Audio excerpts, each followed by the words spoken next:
Section 1. You will hear a conversation between Peter and Jim talking about some details for their shared accommodation. First, you have some time to look at questions 1 to 4.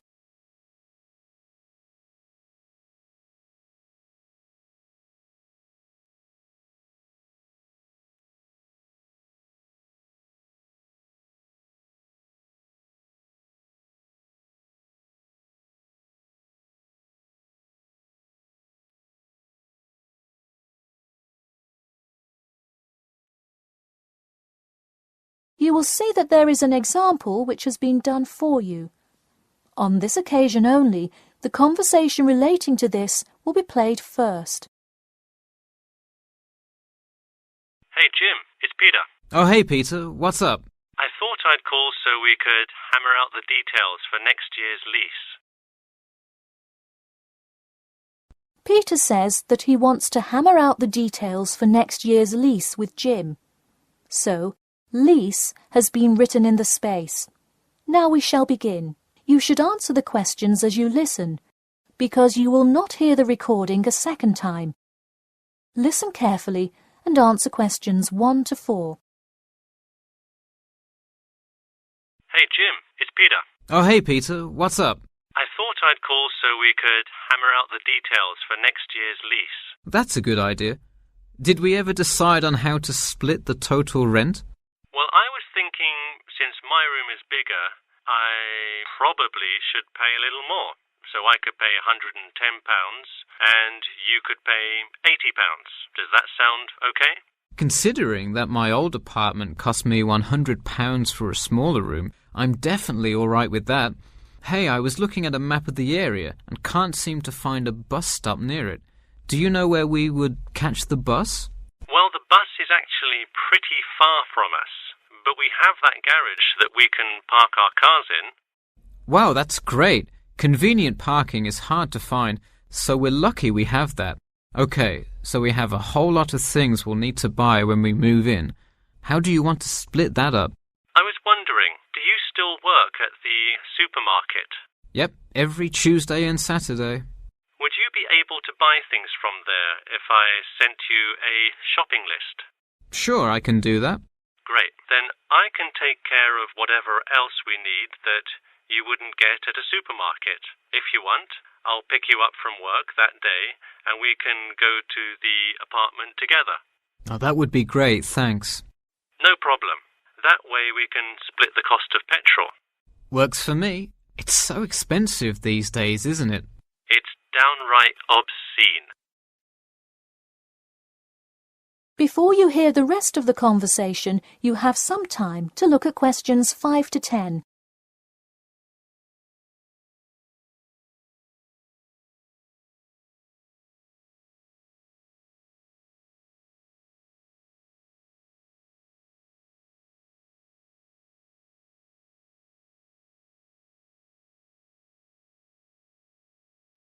Now listen and answer questions 5 to 10. So let's figure out what appliances we need. Do we have a microwave? Yes, the landlord's providing that for us. Hey, do you still have that space heater, though? We need one for the kitchen since it's not connected to the central heating. All right, I'll bring that. Anything else? Well, I have some dining room and living room furniture I can bring, so that should take care of most of the big stuff. You know what we do need, though? Could you bring a toaster? I actually don't have one. It doesn't come with the microwave. No, the landlord is only supplying the microwave. It would really help if you could bring one. Okay, I'll pick one up at the store. You know, I also have this cool antique rotary phone that would be a cool addition to the apartment, sort of as decoration and utility. Oh, cool. The only thing is, we'd have to put it in the kitchen unless you want it in your room. Why not put it in the living room? The living room's too loud to have a phone conversation. The noise sort of carries, so if one person is trying to watch TV or have friends over, the person on the phone won't be able to hear. Okay, well I guess kitchen it is then. Any other big things we need? That seems like everything. That's all I can think of. And of course, move-in is June the 1st. I can't wait. We'll be able to watch the big game in our new apartment. It's going to be awesome. Yeah, we can move in the morning, and then Friday night we can sit back and cheer on Liverpool. I have an exam in the morning, but we'll be done around 11 a.m. and can move in after. Wait, Liverpool? You're joking, right? I thought you were a Manchester United fan. Man U? No way. Liverpool all the way. Oh no, I don't know if I can live with a Liverpool fan. That is the end of section 1. You now have half a minute to check your answers.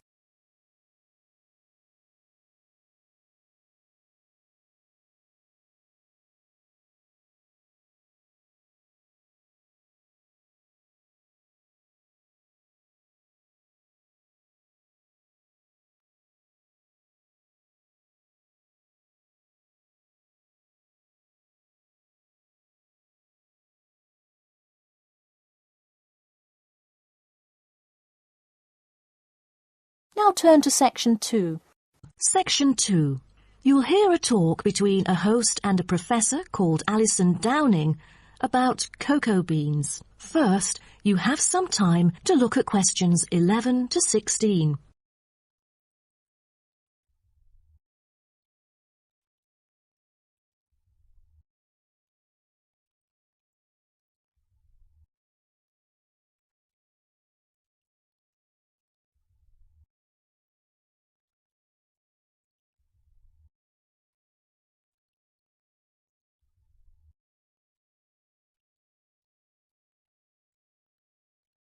Now listen carefully and answer questions 11 to 16.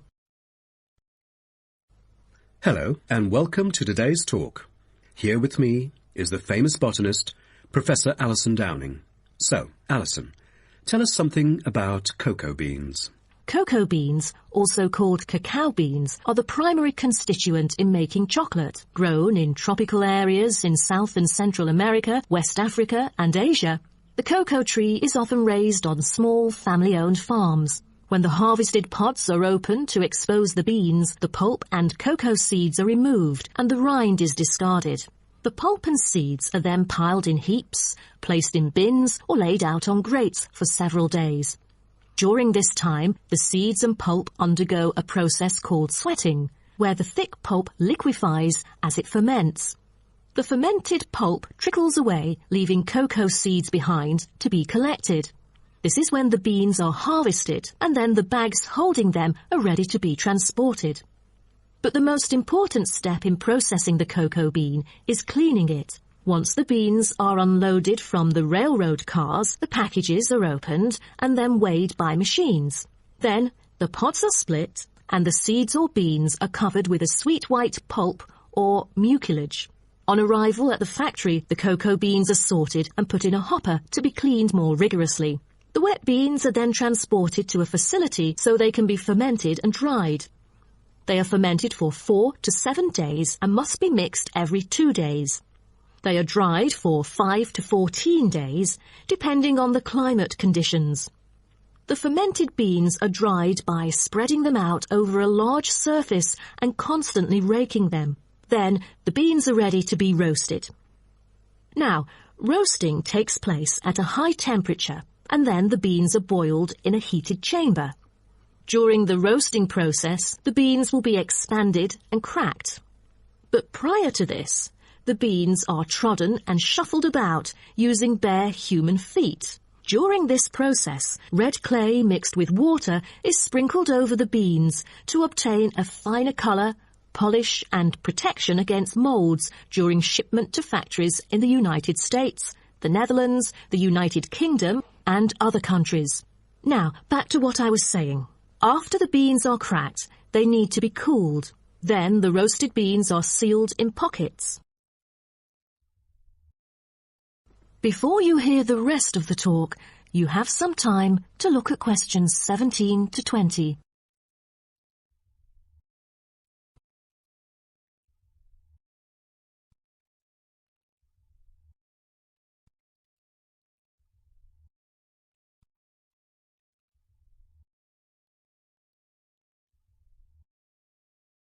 Now listen and answer questions 17 to 20.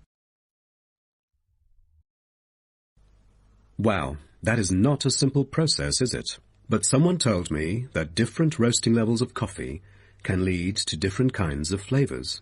Yes, roasting coffee transforms the chemical and physical properties of green coffee beans into roasted coffee products.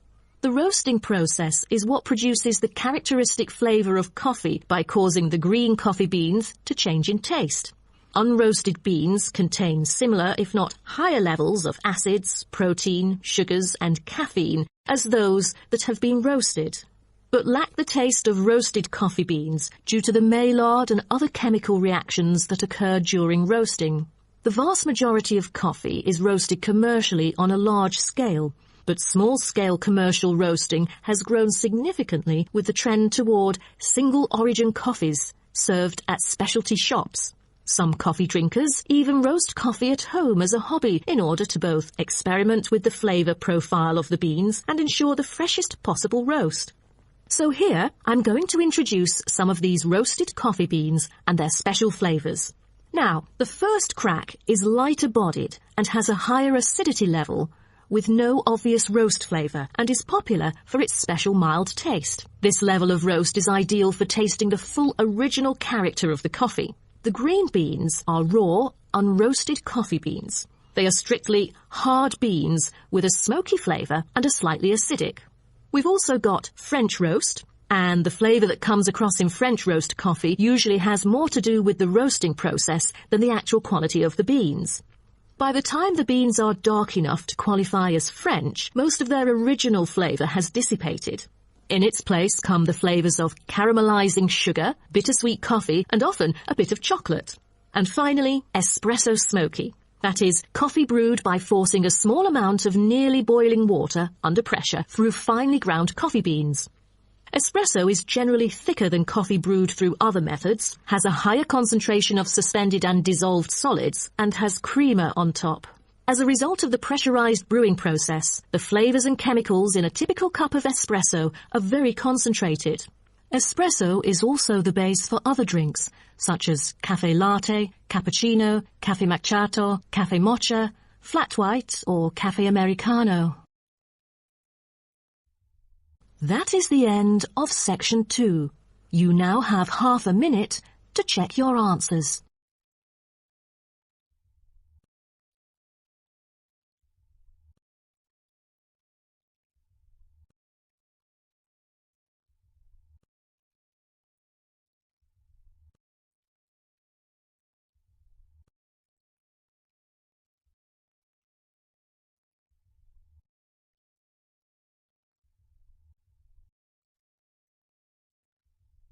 Now turn to section 3. Section 3. You will hear a man called Frank talking to Dr. Lindsay about what he should study if and when he returns for further classes. First, you have some time to look at questions 21 to 25.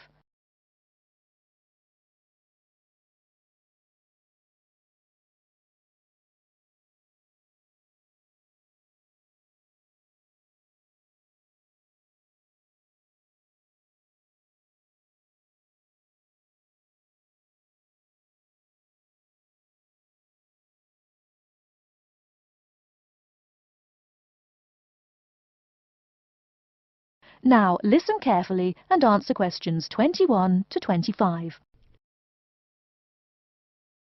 Hello, are you Dr. Lindsay, the returning student's advisor? Yes, that's right. Are you Frank? Your appointment wasn't until 2, but that's okay. Please come in and have a seat. Thanks. I like to arrive early whenever I have anything to do. That's certainly a praiseworthy habit. Let me see. It looks like you've taken a long break from school, and I understand you wanted to have a chat about what you should study if and when you return for further classes. It's such a big challenge. I don't know if I'm crazy for doing this or not. Believe it or not, I know exactly what you mean. Before I began working here at the university, I taught primary school for nearly 10 years. It takes a lot of courage to go back to school. I feel more shy and scared than the primary students I teach. In the schools I taught, I found today's youngsters are very sure of themselves. In terms of intelligence, I have a lot to teach them, and the maturity level of much of my class leaves something to be desired. But in terms of confidence, wow, a lot more confident than I am now, that's for sure. Stop fretting. A brave man is a coward who refuses to run. Let's talk about your strong points. You seem an intelligent man. What is it you would like to study? You see, I've been teaching children for a few years, but I think I'm happier teaching adults. I think teaching students in middle school is much more satisfying because they end up being much more grateful for your work. If I may ask, what got you interested in teaching adults? A lot of things, I guess. I met my future wife back in my first year of college. She always complains that I was more interesting then. She says that now I talk like I'm 7 years old. That's probably from being with children all day. Again, I know just what you mean. My husband used to say the same thing about me when I taught kindergarten. Anything else? Well, yes. Fairly often now I run into former students and we talk. Some of them are getting close to being grown up. I guess I think more and more about how people develop over time. So I'm interested in the results of education, you know, the final stages. I see. Well, coming back to the university can be both difficult and very rewarding. There are some problems unique to returning students, you know, older students like yourself. What do you think is your greatest weakness? Well, I actually think my confidence is getting better. I'm definitely overcoming my introversion and starting to be much more comfortable in front of a class. To tell you the truth, I'm afraid I'm rather behind the times about many things. It's more difficult for me to chase after the popular things youngsters are fond of, such as iPhone, Twitter, if you name it. I think I understand. Before you hear the rest of the talk, you have some time to look at questions 26 to 30.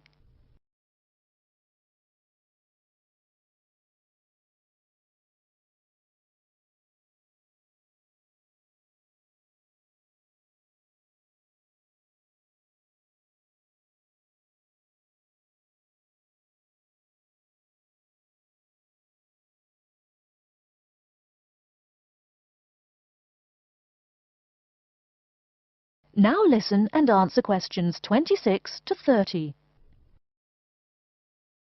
How old are you? 35? People at your age still go back to school for further education. I was a bit the same way. I mean, I didn't study at university till after I had a family, a husband and one child. My point of view was a lot different from your average 18-year-old girls, I can tell you. Gee, that sounds pretty rough. A family and college?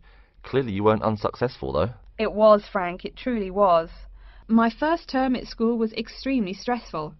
But, excuse me, you're not here to listen to my life story. We're talking about your plans.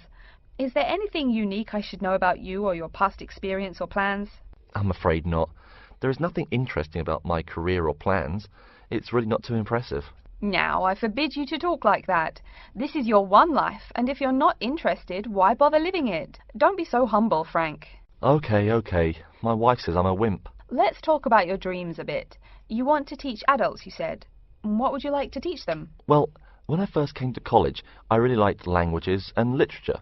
A lot of people have told me that for practical reasons, it would be more rewarding to choose business management as my major.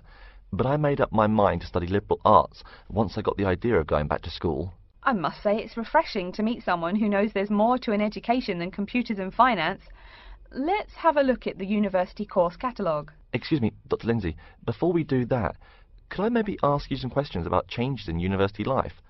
I think I need to discuss that so I know what to expect. Of course, I'm here to help you. The biggest thing to get used to is the change in technology. Professors present things on huge screens, many of which are interactive computerized whiteboards. You can write on them still and use them like a touchscreen. They're really handy. No more sloppy scribbled notes on the projector. Let's see, I doubt you'll be living in student housing, so I won't go into all the improvements there. Another major change that you'll enjoy is the plethora of resources available for students. As a student, you have 24-hour access to the gym and library privileges that include the use of school computers to scan, copy and print. And of course the media library, which contains movies from all genres and most of the movies listed on AFI's top 100 movies of all time.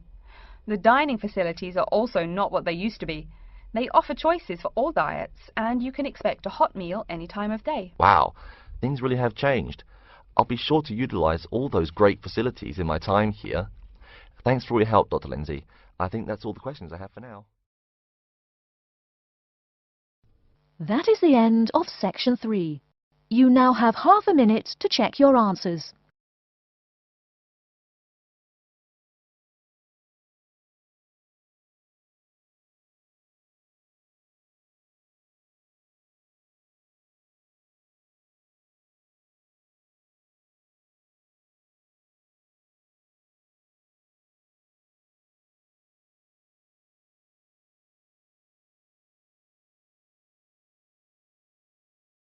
Now turn to Section 4. Section 4. You will hear a lecturer discussing the history of people's beliefs regarding whether the Sun or the Earth is at the centre of the solar system.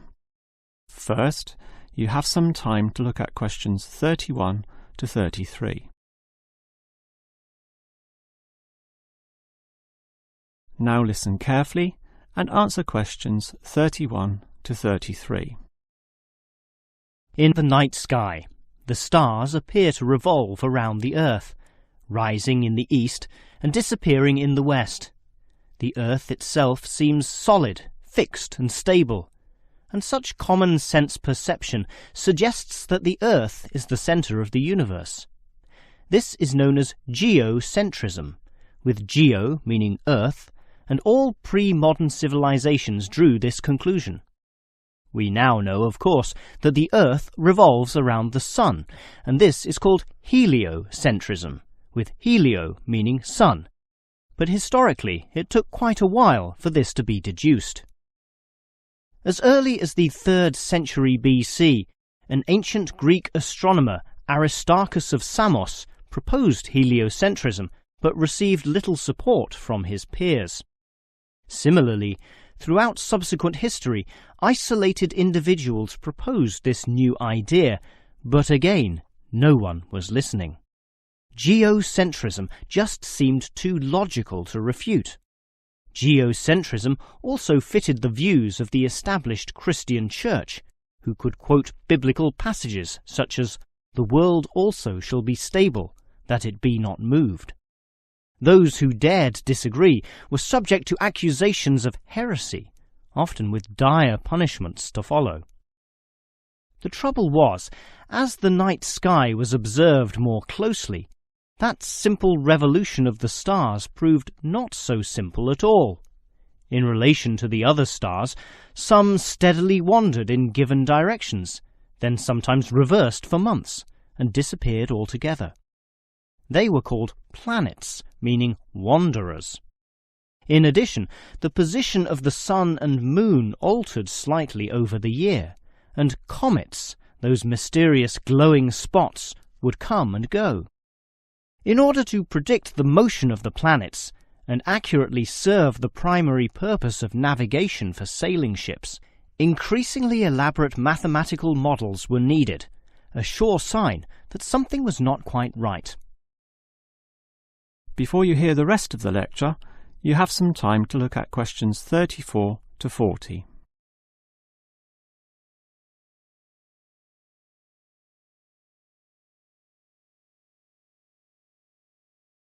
Now listen and answer questions 34 to 40. Heliocentrism, or the belief that the Sun is the centre of the solar system, still needed a mathematically sound description before it could be scientifically accepted. And it was a Polish astronomer, Nicholas Copernicus, who in 1543 first published this.